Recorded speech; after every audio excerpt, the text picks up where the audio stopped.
சில நடிகர்கள் அரசியல் தலைவர்கள் உங்களுக்கு வாழ்த்து சொல்லியிருந்தா எப்படி சொல்லியிருப்பாங்க நம்ம பார்க்க போறோம். வந்து ரஜினி சார் வந்து பேசியிருப்பாரு.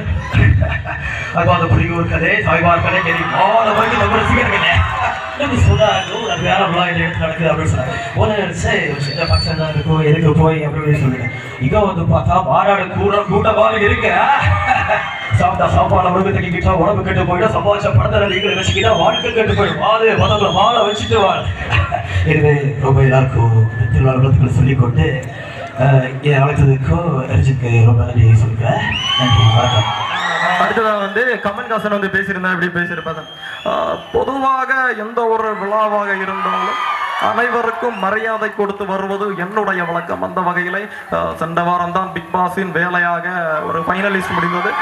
அதைத் தொடர்ந்து இவரை அழைத்த போது வர முடியாது என்று சொல்லவில்லை. தேர்தல் பணிகள் கூட்டணி குறித்திருந்தாலும் அதை விட்டு நான் வந்ததில் ஒரு நடிகனாக மட்டுமல்லாமல் ஒரு மனிதனாக பெருமைப்படுகிறேன்.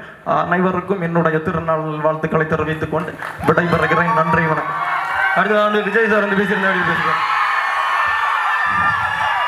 என் நெஞ்சில் குடியிருக்கும் அன்பா நன்றி எல்லோருக்குமே என்னுடைய வணக்கங்கண்ணா. பொதுவாகவே பள்ளியாடினாலே வேற லெவல் தான். அதில் இளைஞர்களோட பெர்ஃபார்மன்ஸ்னா வேற லெவல், கூஸ் பம்ப்ஸ் வேற. கடவுளிடம் மண்டி போட்டால் யாரிடமே எழுந்து நிற்கலாங்க. நமக்கு தான் எல்லாம் தெரியும், மற்றவங்களுக்கு தான் தெரியும். நினச்சிடாதீங்க. நமக்கு அத்தனையும் கற்றுக் கொடுத்தவர்களையும் மற்றவர்கள் தான். அழகும் ஆடம்பரமும் இருந்தால் 1000 பேர் கூட ஆசையாக போடுவாங்க. அன்பா இருந்தால் பழகிற 10 பேர் கூட உண்மையாக இருப்பாங்க. அன்பா இருக்கேன்னு நினைக்கிறேன். அதான் கிடைச்ச என அன்பான ரசிகர்கள். உண்மையிலே உழைச்சவனை மேடலை வச்சு அழகு பார்க்கறது இந்த ரசிக மட்டும்தாங்க. அடுத்த நிமிஷம் நிச்சயம் இல்லாத வாழ்க்கை. முடிஞ்ச வரைக்கும் எல்லாரையும் சந்தோஷப்படுத்துறதுக்காக வாழ்ந்தா அந்த ஒரு வாழ்க்கை அர்த்தமுள்ளதாக இருக்கும்னு சொல்லிக்கொண்டு எல்லாருக்குமே என்னுடைய கிரேட் விஷேஷம் தெரிவிச்சுக்கிறேன். நண்பா, உண்மையா இருக்கணும்னா சில நேரத்தில் ஊமையா இருக்க வேண்டியதா இருக்கு. நான் வர்றேங்க. அடுத்ததான் வந்து 90s காலகட்டத்தில் உள்ள அஜித் சார் வந்து பேசியிருந்தா எப்படி பேசியிருப்பாரு, அதான் பார்க்க போறோம். எல்லாருக்கும் வணக்கம். பொதுவாக நான் எந்த நிகழ்ச்சிக்கும் போனதே கிடையாது. ஆனா இந்த மாதிரிப்பட்ட நிகழ்ச்சிக்கு வராம இருந்ததே கிடையாது. ரொம்ப சந்தோஷமா இருக்கு. எல்லாருக்கும் ஒன்று சொல்லிக்கிறேன், லைட்டு போட்டு வண்டி ஓட்டலாம், ஆனால் லைட்டா போட்டு வண்டி ஓட்டவே கூடாது. எப்பவுமே நான் அதிகமாக பேசக்கூடாது. நம்மளை பத்தி மற்றவங்க தான் அதிகமாக பேசணும். எல்லாருக்கும் என்னுடைய திருநாள் நல்வாழ்த்துக்கள் சொல்லிக்கிறேன். நன்றி, வணக்கம். அடுத்து வந்து சிங்கம் வந்து பேசுறது அப்படி பேசிருப்பாரு. ஆக்சுவலா வாழ்க்கையில யாரு ஃபர்ஸ்ட் போறாங்கிறது முக்கியம் இல்லையா, கடைசியா யாரு ஃபர்ஸ்ட் வரா அதான் முக்கியம். நான் யூத்துக்கெல்லாம் ஒன்று சொல்ல ஆசைப்படுறேன். பொதுவாக யூத்துக்கு நான் அட்வைஸ் சொன்னாலே பிடிக்காது.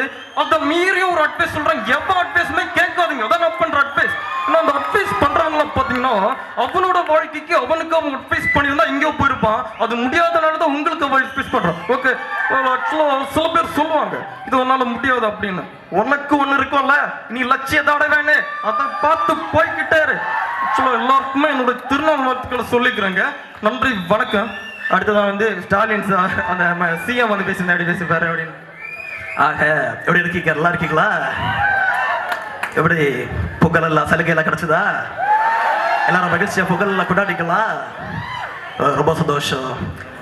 மகளிருக்கான பஸ் எல்லாம் ஓடுதா? எப்படி நல்லா ஓடுது இல்லையா? சரி, பெண்கள் கிட்ட பேசியாச்சு. ஆண்களுக்கான கடையெல்லாம் நல்லா இயக்குதா? ஐ மீன் சுபிரி கடையை சொன்னேன், தப்பா எடுத்துக்க வேண்டாம். ஆக ரொம்ப சந்தோஷமா இருக்கு இங்க உங்களை பார்த்தது. அனைவருக்கும் இல்லை, உங்க கூட நிறைய பேசுறது எனக்கு விருப்பம் இருக்கு. ஆனா தேர்தல் பணிகள் நெருங்கி வருதா, எனக்கு நிறைய வேலைகள் இருக்கு. ஸோ எல்லாருக்கும் நன்றி தெரிவிச்சுக்கிறேன். நன்றி, வணக்கம். அடுத்ததான் முன்னாள் முதலமைச்சர் ஜெயலலிதா வந்து பேசியிருந்தா எப்படி பேசுறாங்க. மக்களால் நான், மக்களுக்காகவே நான். முதலாவதாக ஒன்றை நான் சொல்ல கடமைப்பட்டிருக்கிறேன். 2 வாரங்களுக்கு முன்பு இயக்க தலைவரான ரஜித் என்னை வந்து சந்தித்தார்.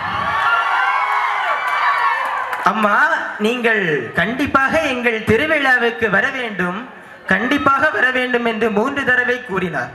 நான் எடுத்த வாயால் சொன்னேன் வர முடியாது, எனக்கு வர இயலாது என்று சொன்னேன்.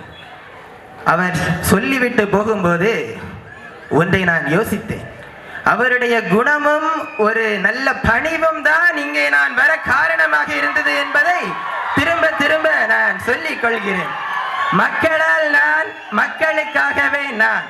உங்களால் நான், உங்களுக்காகவே நான். நீங்கள் செய்வீர்களா? நீங்கள் செய்வீர்களா? பங்கு பேரவையில் இருக்கும் உறுப்பினர்கள் மற்றும் நிர்வாகிகள் தொடர்ந்து இளையோர்களுக்கு சப்போர்ட் செய்வீர்களா? நீங்கள் செய்வீர்களா? நீங்கள் செய்வீர்கள் என்று நன்றாகவே தெரியும். எனவே அனைவருக்கும் என்னுடைய திருநாள் நல் வாழ்த்துக்களை தெரிவித்துக் கொண்டு அண்ணா நாமம் வாழ்க, புரட்சி தலைவர் எம்ஜிஆர் நாமம் வாழ்க என வாழ்த்தி வாய்ப்புக்கு விடையை கூறி அமர்கிறேன். நன்றி, வணக்கம். அடுத்ததாக இறுதியாக அப்துல் கலாம் சார் வந்து பேசியிருந்தா அப்படி பேசியிருப்பார் அப்படின்னு. When there is righteousness in the heart, there is beauty in the character. When there is beauty in the character, there is harmony in the home. When there is harmony in the home, there is order in the nation. When there is order in the nation, there is peace in the world. அனைவருக்கும் என்னுடைய வணக்கத்தை தெரிவித்துக் கொள்கிறேன். இந்த India வல்லரசாக வேண்டுமென்றால் உங்களை போன்று இளைஞர்கள் தான் முதுகெலும்பு என்பதை நான் திரும்ப திரும்ப சொல்லிக் கொள்கிறேன். எனக்கு இன்னொரு பிறவி உண்டென்றால் நான் மீண்டும் இந்தியாவினை பிறக்க ஆசைப்படுகிறேன். வாழ்க தமிழ், ஜெய் ஹிந்த். நன்றி, வணக்கம்.